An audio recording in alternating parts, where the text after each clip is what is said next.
You are looking at a live view of Falcon 9.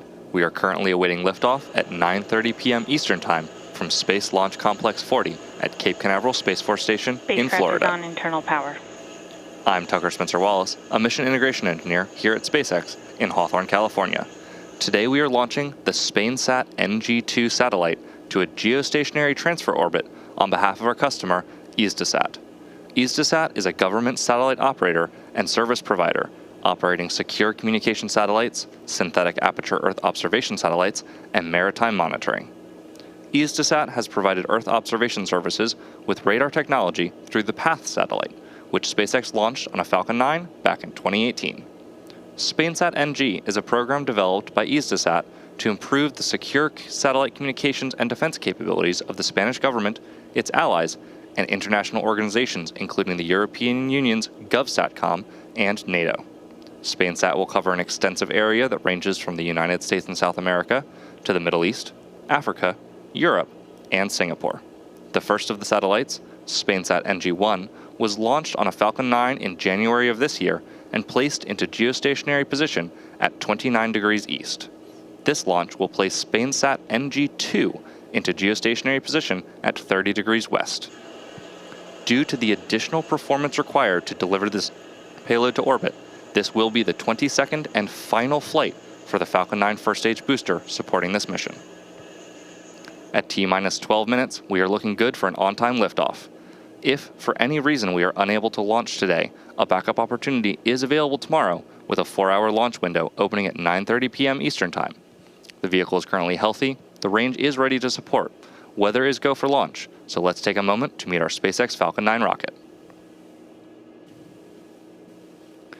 The two-stage Falcon 9 vehicle with the payload fairing is 70 meters or 229 feet tall.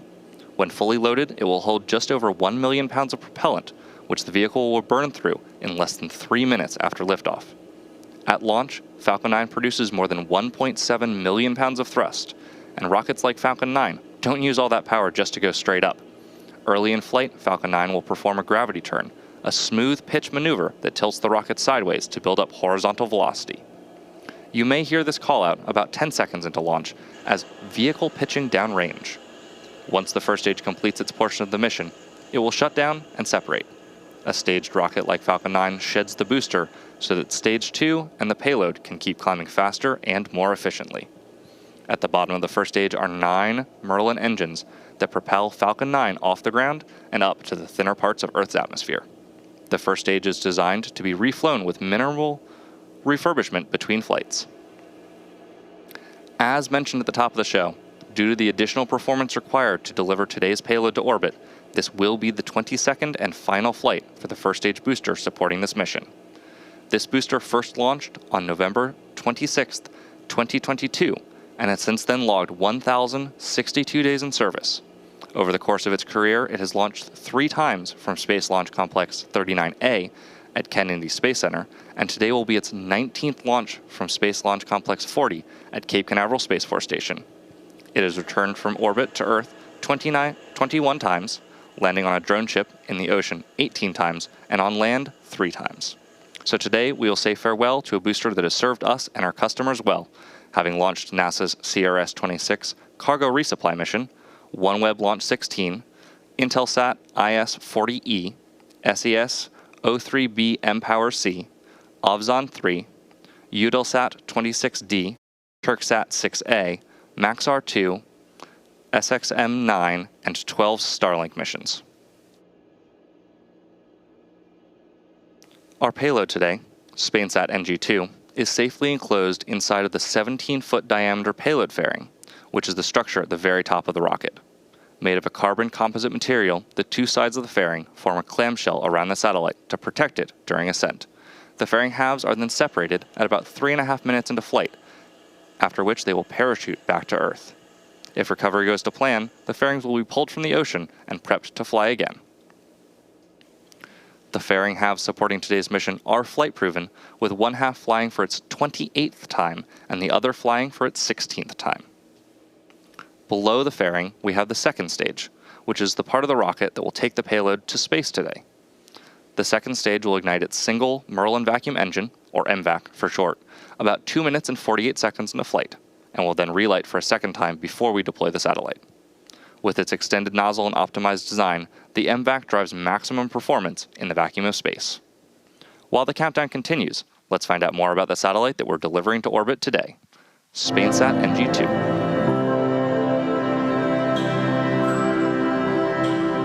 The SpainSat NG program will provide a sovereign, secure communications capability for government missions, with 2 new generation satellites based on Airbus's Eurostar Neo platform, which is developed under the European Space Agency's partnership projects. The SpainSat NG program is under the responsibility of Istisat. Istisat is an international service provider of X and military K1 for government and military applications. Our role in the program SpainSat NG is to be the customer of the full program, including the space and ground segment, the launch, and the operation and exploitation of the satellite during 15 years lifetime. What's unique about the SpainSat NG program is the PASIS 3 funding partnership model. PASIS 3 is a financial scheme to develop the most innovative elements of the SpainSat NG payload with the support of the Center for Technological and Industrial Development, CBTI, in a framework of a private-public partnership between the European Space Agency and Istisat as an operator of the sat. The most innovative element of the payload is the X-band active antenna system, comprising both receive and transmit antennas. Something as complex as the DRA's antenna in X-band, an active antenna that can move the beams electronically and can configure the beam electronically without any movement, is what makes this satellite the most advanced one in Europe today. These active antennas are at the cutting edge of new technology, with beam hopping and geolocation capabilities enabling artificial intelligence, big data, and the Internet of Things on the ground. The antennas are being developed by Airbus, which is leading a consortium of 5 Spanish space companies.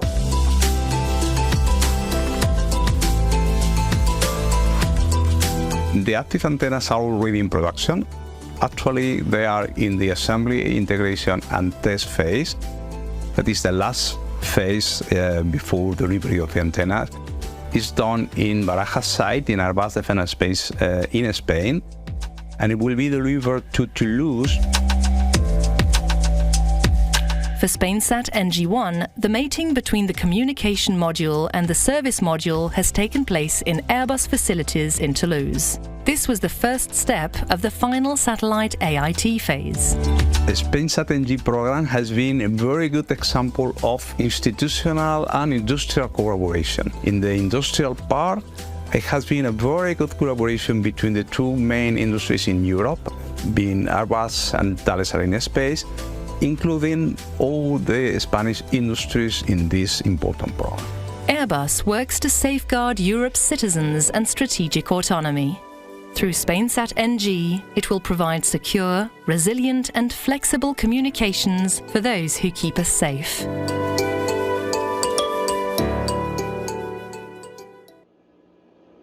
Next up in the countdown, the transporter erector, or TE, will begin to retract away from Falcon 9.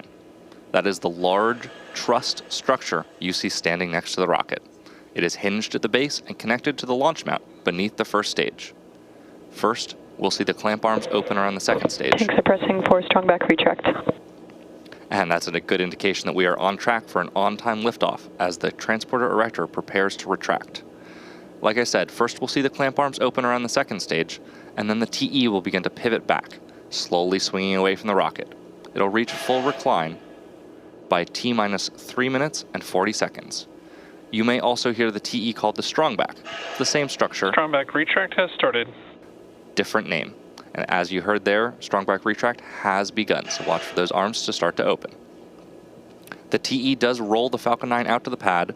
It also raises it vertical and stays connected through the final seconds to launch.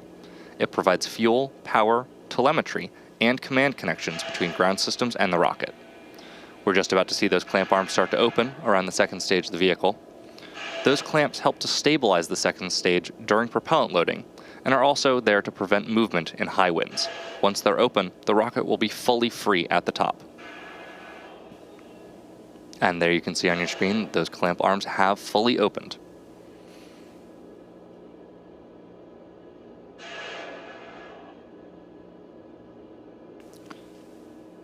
The launch tower's strongback is now beginning to move away from Falcon 9, allowing it to stand freely before liftoff. The TE has two components, a strongback alongside Falcon 9 and a launch mount underneath. The launch mount has 4 hold downs that release at T0. The strongback is hinged to that launch mount and is rotating about 2 degrees away from Falcon 9. At liftoff, the strongback will move 45 degrees away to clear the way for Falcon 9's launch. At this point in the countdown, both the first and second stages are nearly fully loaded with 1 million pounds of kerosene fuel and liquid oxygen. The first stage and second stage should finish loading liquid oxygen. Stage 1 LOX load is complete. And there you just heard, the first stage has finished LOX loading. Liquid oxygen loading for the first stage is the final propellant load for the booster. The tanks are also pressurized using helium, which is chilled so that it stays compatible with the cryogenic plumbing. During flight, that pressurization helps force propellant into the engines as the tanks empty. At T-minus 60 seconds, Falcon 9 will enter startup. At that point, the rocket's onboard flight computers will take over, and from there on out, the countdown will be fully autonomous. Just inside of T-minus 2 seconds, the 9 Merlin 1D engines will ignite, and once they're at full power, Falcon 9 will lift off the pad and begin its climb to orbit. After that engine start, the Falcon vehicles are held down until all vehicle systems are verified as functioning normally before we release for liftoff.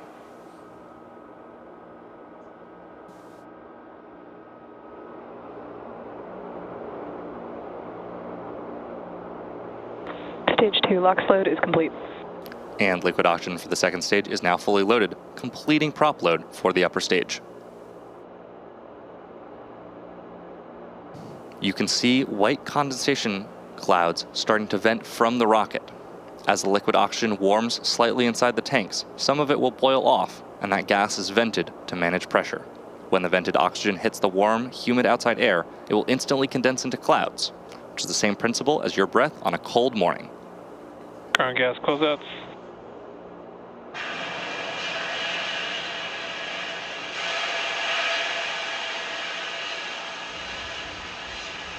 Standing by now for confirmation that Falcon 9 is in startup at the T-minus 1 minute mark.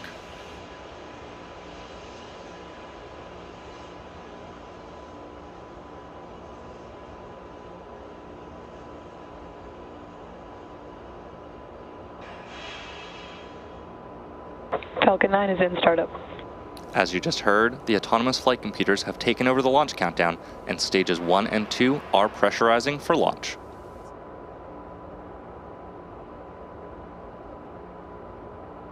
Go for launch. We just heard the launch give the final go. With that, let's listen into the countdown.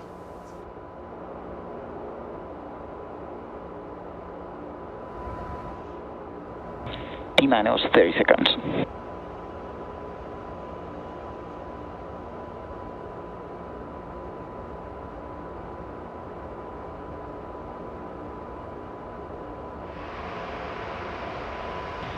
T-minus 15 seconds. T-minus 10, 9, 8, 7, 6, 5, 4, 3, 2, 1. Ignition. And liftoff. Go Falcon, go SpainSat NG II. Vehicle is pitching downrange.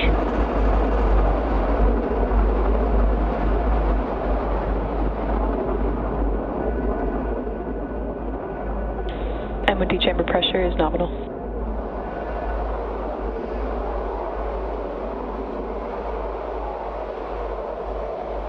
As you can see, Falcon 9 has lifted off from Space Launch Complex 40 at Cape Canaveral Space Force Station in Florida.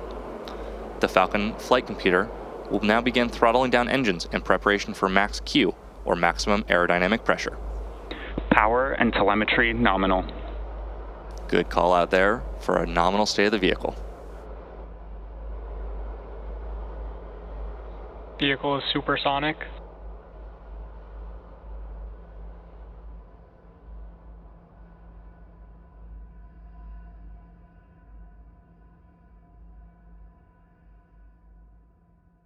Max Q. As you just heard, we've just passed through max Q. Again, that is the maximum aerodynamic pressure the vehicle will experience. In order to achieve orbit and avoid being pulled back to Earth, the Falcon 9 rocket needs to reach a velocity of roughly 17,500 miles per hour horizontally. To assist with this, the first stage performs a gravity turn, initiated by a pitch-over maneuver just 10 seconds into flight. This is also the engines gimbal a small amount for about 5 seconds, slowly turning the first stage into an angled trajectory. This angled trajectory combined with gravity's pull will place the rocket into the final horizontal flight path. You can track our progress to orbit by keeping an eye on the first and second stage telemetry in the bottom corners of your display. Now we are going to have several events coming up in quick succession, starting with main engine cutoff, or MECO, when we shut down the 9 Merlin 1D engines on the first stage. Following that, the first and second stages will separate. Following that, we'll have the first ignition of the MVAC engine, also known as SES-1. SES-1 will shortly be followed by fairing separation.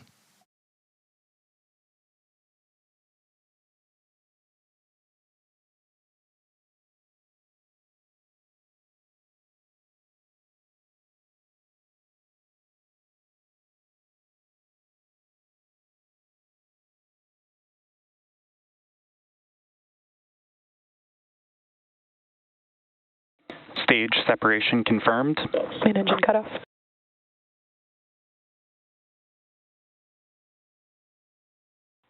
MVAC startup. And there you heard and saw those events that happened back to back: MECO, stage sep, and SES-1. As a reminder, the first stage will not be recovered today.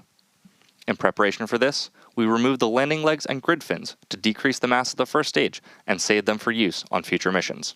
But for now, we say to the first stage, thank you and farewell. Fairing separation is next in just a few seconds. We will be attempting to retrieve both fairing halves once they fall back to Earth using our recovery vessel, Doug.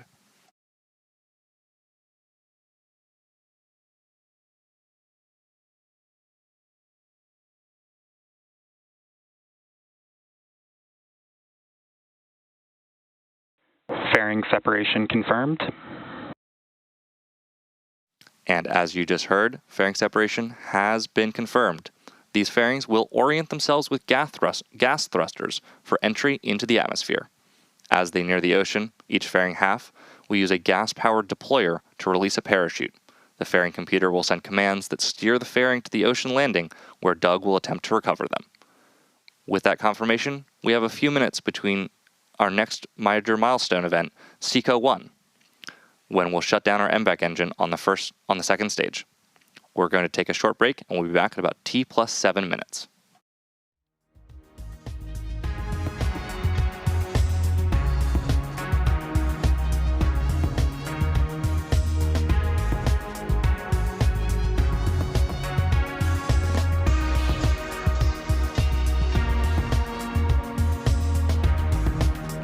Stage 1 FTS has saved.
Welcome back to SpaceX's live launch coverage of the SpainSat NG II mission. Liftoff occurred at 9:30 p.m. Eastern Time from Space Launch Complex. Terminal guidance. From Space Launch Complex 40 at Cape Canaveral Space Force Station in Florida. And we've had a nominal flight so far. As we mentioned before the break, coming up next, we'll shut down our MVAC engine on the second stage, also referred to as SECO 1, which should occur at about T plus 8 minutes.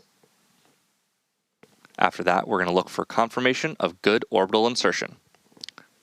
The MVAC engine is optimized to operate in space, producing... Stage 2 FTS has safed.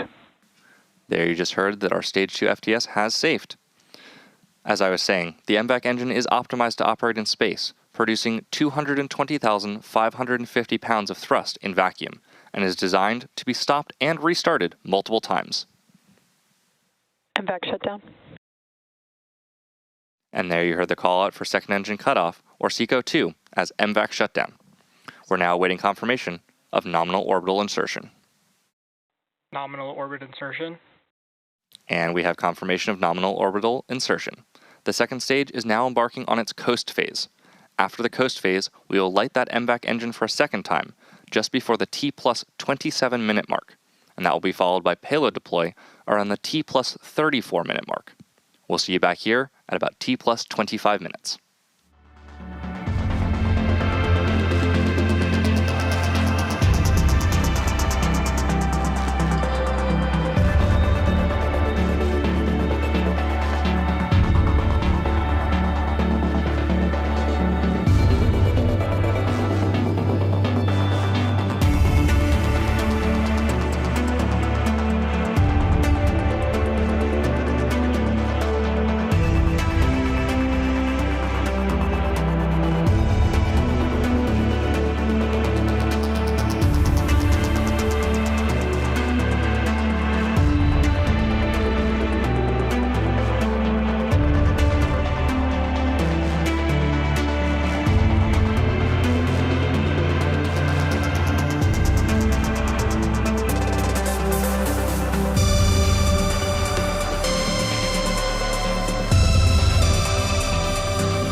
we're back with live coverage of the SpainSat NG II mission.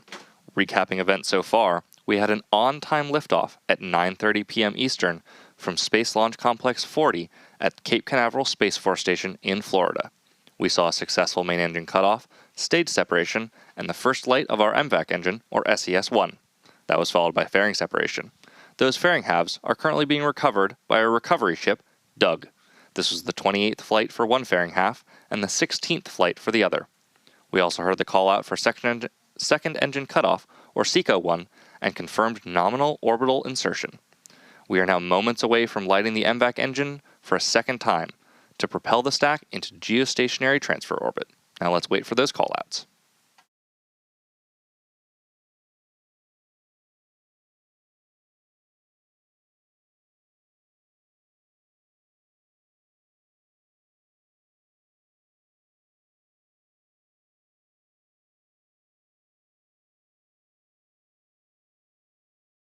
We'll be expecting this call out coming in just about 30 seconds.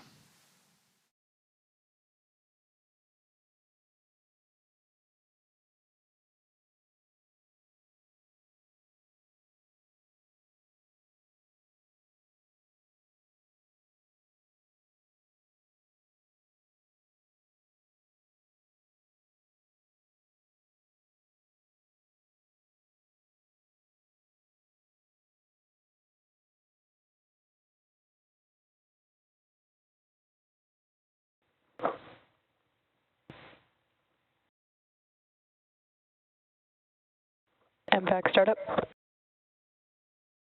And as you just heard, our Merlin engineering team has confirmed that we have power on the second stage engine. This burn will last approximately 67 seconds, typical for a geostationary transfer mission.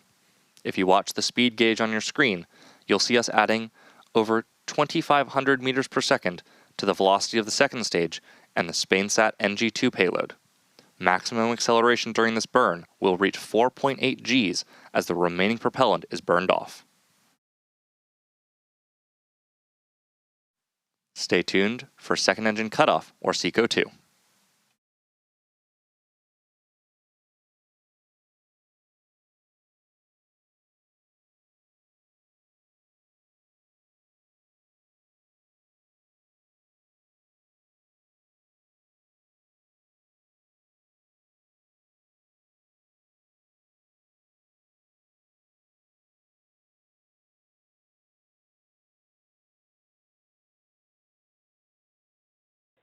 MVAC shutdown.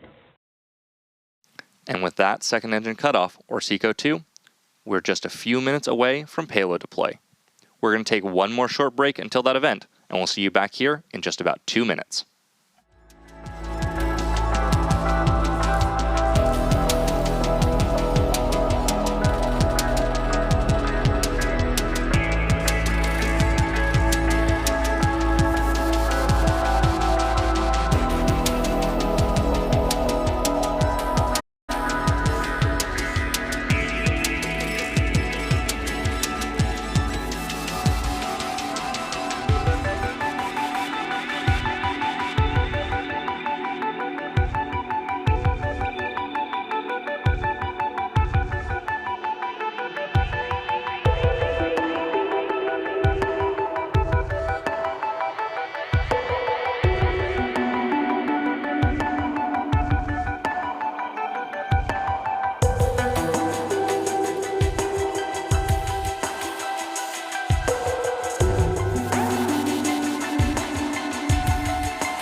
Welcome back to the SpainSat NG II mission.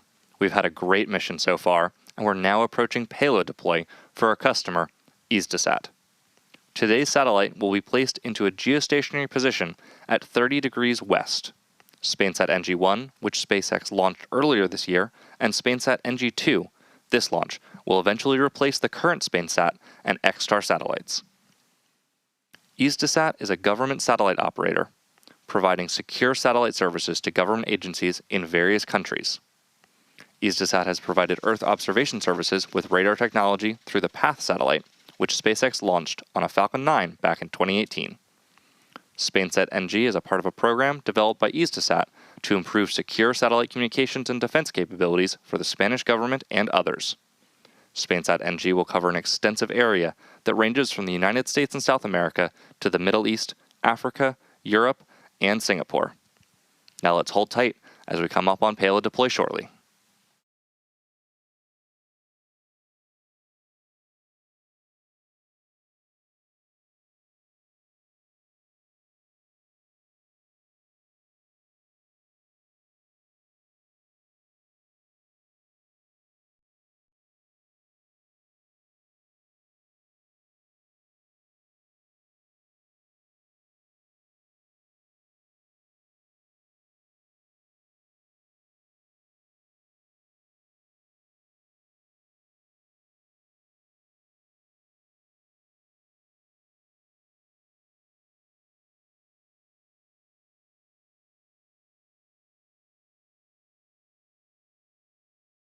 If you're just joining us now, we are currently awaiting the payload deploy of the SpainSat NG II satellite into geostationary transfer orbit.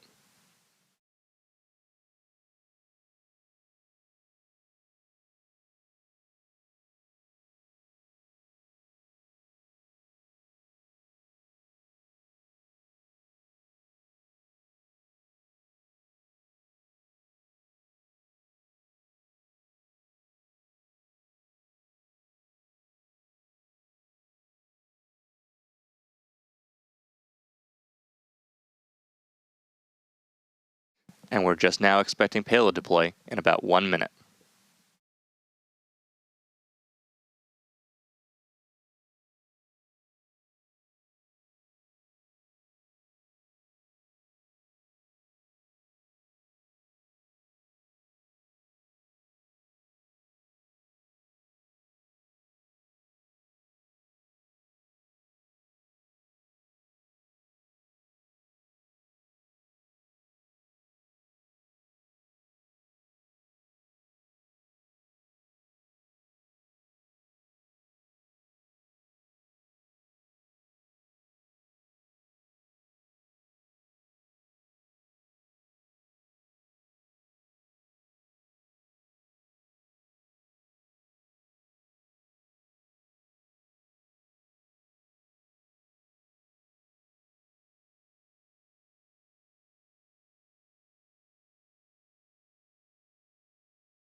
Payload deploy confirmed. And there you just heard the call out, and you can see the successful deployment of the SpainSat NG II satellite as it begins its journey to its destination geostationary orbit. And with that, we're going to wrap up our coverage for today. All of us at SpaceX want to give a big thank you to our customer, EASDSat. We also want to give a shout out to the Eastern Range and Federal Aviation Administration for supporting today's launch. If you're interested in more launch coverage, head over to spacex.com/launches for the most up-to-date information. When you're there, check out our departure board featuring our upcoming launches and all the details you'll need to join us next time. And remember to follow us at SpaceX on X. We'll see you again soon.